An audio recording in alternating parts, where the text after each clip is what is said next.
ओबरॉयज को लगा है जोर का झटका। झटका तो लगना ही था, शिवाय बाबू ने घूंघट तले दुल्हनिया जो बदल दी है। जैसे ही मुंह दिखाई की रस्म शुरू होंगी, सबकी आंखें फटी की फटी रह जाएंगी।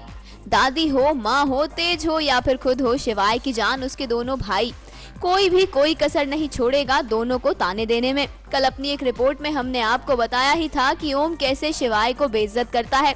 उसे कहता है वाह शिवाय वाह, कर दी ना वही टिपिकल शिवाय सिंह ओबरॉय वाली बात। फिर से तुमने दिल की नहीं बल्कि दिमाग की सुनी।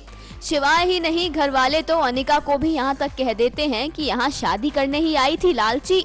अब इन्हें कौन समझाए कि बेचारी अनिका की कोई गलती नहीं है, उसे तो ब्लैकमेल किया गया है शादी करने के लिए। वो तो खुद भी यकीन नहीं कर पा रही हैं कि उसकी शादी हो गई है।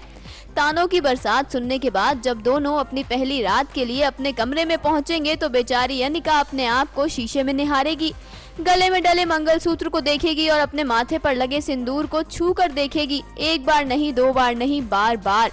अब क्या करे, रिचा को तो उसने समझा दिया ये कहकर कि शिवाय जितनी जल्दी दुल्हन बदल रहे हैं उतनी जल्दी तो साबुन से बुलबुले भी नहीं फूटते। लीजिए अनिका मैडम, कर लीजिए भलाई। अब आपकी शादी इतनी जल्दी हो गई जितनी जल्दी पानी में सर्फ नहीं घुलता। वैसे आप लोगों को बता दें कि पहली रात पर बेचारी अनिका खूब रोई है, फूट फूट कर रोई है, शिवाय से लड़ी है, अपने आप को कोस रही है। बिल्लू जी आपने गलत किया, अनिका से जबरदस्ती करके उसे ब्लैकमेल करके। पहली रात पर भी आपने उसे खूब सताया, खूब रुलाया। वैसे अनिका से बात करने के लिए जब सेट पर कैमरास पहुंचे तो अनिका बताती हैं कि वो पहली रात पर शिवाय से कहेंगी कि उसे घर जाना है अपने भाई के पास, कहेंगी कि ओबरॉय मेंशन में उसका दम घुट रहा है। हे भगवान, अनिका तो पहली ही रात पर जाने की बात कर रही हैं। अब यहाँ प्यार का राग तो नहीं लेकिन ट्विस्ट की शहनाइयां बज रही हैं। लेकिन नहीं नहीं नहीं, हम जानते हैं कि आप दोनों एक दूसरे से लंबे समय तक अलग नहीं रह पाएंगे।